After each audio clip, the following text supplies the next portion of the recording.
Hello, oh gosh. Hello and welcome to SquishiVision, where I'm about to give my thoughts on this episode of Moon Knight Summon the Suit. So this is my immediate reaction, having just watched the episode, having no chance to kind of scrub through it and pick out details. It's not what we're doing here. We're just gonna give my immediate reactions as kind of concisely as I can. And as I said last episode, I know very little about Moon Knight, so everything I'm kind of gleaning from the character, I'm gleaning from this show. And yeah, I'm becoming more and more intrigued about exactly what is the deal with Moon Knight, Stephen Grant, Mark Spector, what the kind of connections between them, and you get more back and forths. And I mean, there's very little to not kind of like about this episode, really. Just gonna choose being a bit slow. I'm just gonna kill my preview real quick. It lets me. There we go. Oh, that's fine. Yeah. So what was I saying? So yeah, we start off with Stephen. Also, like, yeah. So we start off with Stephen basically getting fired for what happened last episode because Cameron's in the captive with Jackal. And this preview hasn't paused. And so, you know, he's basically sacked. He's given the referral to a private kind of mental health clinic, and he actually entertains the idea that he might be kind of having delusions.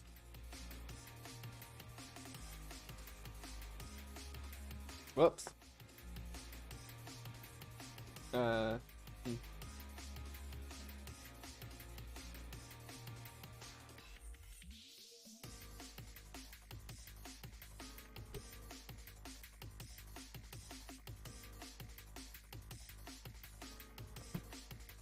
Got to plug my camera in. So he was having delusions that he thought he might be having delusions, and actually, like, kind of, you know, the way they kind of, I mean, not massively, but I do like kind of the way. No, sorry. Let me shift my brain ski here. I do like how his reaction to being told that. Well, I mean, he already kind of accepts his sleeping disorder, so he knows he's not well completely. But you know, they're kind of like, oh, you should go see a therapist or a counselor or mental health specialist about what's happening. And I mean, a HR person isn't, you know, has a degree of sliminess to his tone, so he's not, you know, the most positive depiction of talking about mental health. But you know, Steven's reaction, he takes it sincerely, and you know, that's quite a positive way to depict, you know, being told that you're mentally unwell and be like, well, actually, maybe I am. I should probably get some help, and then, you know, but he does, you know, want to actually test to see if he's actually, if this is entirely delusional or if there's some truth to it, and he kind of explores the key thread that he has, and he finds a storage locker with all this kind of stuff in it, all this mercenary stuff like a pistol and money and a passport and the scarab. And then Mark actually talks to him, and he's like, you know, tries to ask for control of the body back. And Mark and Stephen doesn't want to, and we get this nice kind of dialogue with the mirror. So love the mirror, kind of the mirror thing they're going for here. And you know, he's like, well, I don't want any part of this, so I'm gonna hand this in, probably get arrested and sanctions, but he'd rather do that than hurt anyone else. And he gets chased by Khonshu and then bumps into Layla. And that's the kind of next interesting part of this show, where Layla's actually revealed to be his wife. And we get a slightly frustrating, it's both cute and slightly frustrating scenes. Frustrating in that it isn't just flat out in explicit terms, and I know they've kind of portrayed Steve as being quite awkward with the way he kind of communicates, and he's not very clear in what he's trying to say, and that's kind of fair enough. But you know, nobody's like, you know, I don't know who Mark is. I'm Steven. I keep seeing all these voices. I keep having someone called Mark talk to me. I don't know what's going on. I mean, I guess he does say kind of things to that effect, but he doesn't really communicate it. I guess, I don't know, maybe he's overwhelmed. The more I think about it, the more I try to explain how I would explain it. I guess I'd be like, well, you know who this Mark is. I know who this Mark is. I'm not doing an act. I keep hearing Mark's voice in my head. I don't know what's going on. Hopefully you do, kind of thing. And then I don't know if that would help Lila become any more or less skeptical, because she thinks it's all an act for most of the part. And then yeah, some of Harrow's guides come and collect him, via, you know, saying to rush him. Excuse me. And essentially we get one of the themes of this show pretty clearly stated for what is actually quite a... Also, the scene set in this London bit is like shot so well. Like, it's all kind of sepia tones. The first scene with Harrow is like one-er. That actually got, I think actually lasts until they get to the food part. And then, you know, as they're eating, Harrow's like, you know, you expect him to kind of like paint, like he's talking about how Khonshu is, you know, you shouldn't listen to Khonshu.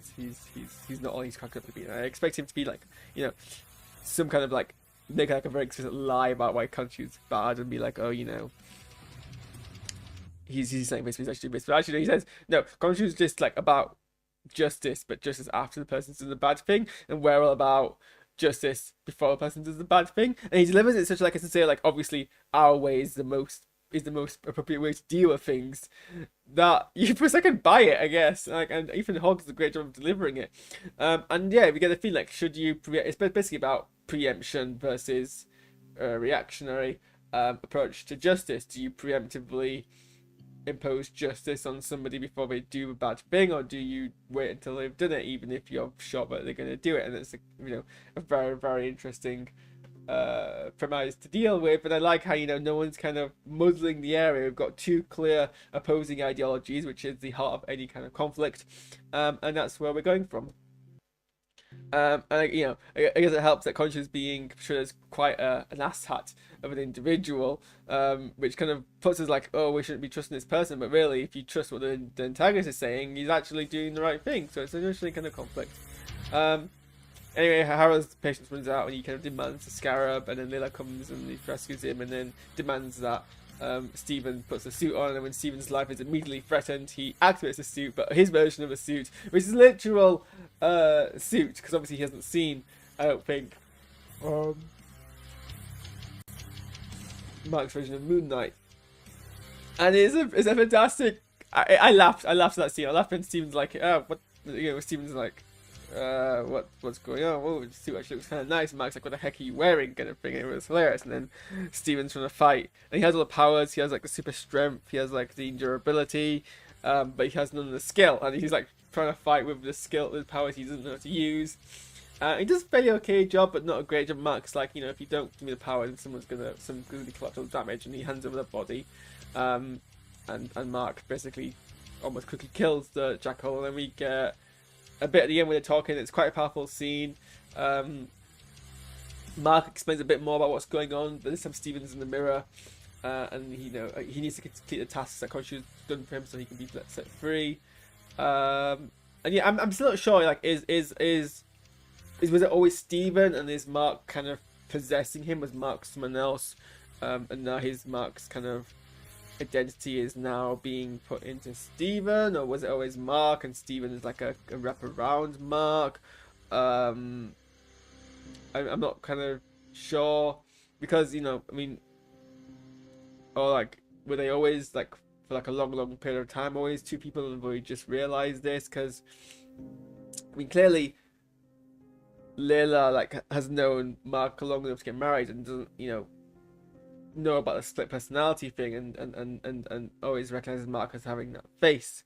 So clearly it's been a long-lasting thing, but I don't know if Mark was meant to be someone else beforehand, and hopefully that gets clarified. I don't know if it's important, but hopefully it's clarified, because that's kind of where I'm lost in the premise.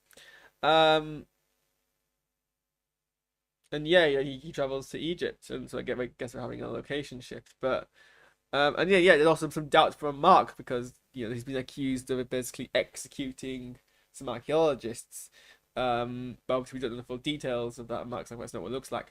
So a lot of ambiguity, but like a lot of questions are being asked, and I think it, you know, delivers it in a way which is quite intriguing. I'm hoping next episode we're halfway through, we're now third through, next episode we're halfway through, so I'm hoping we get more clarity, because I don't think you just have clarity 2/3 of the way through.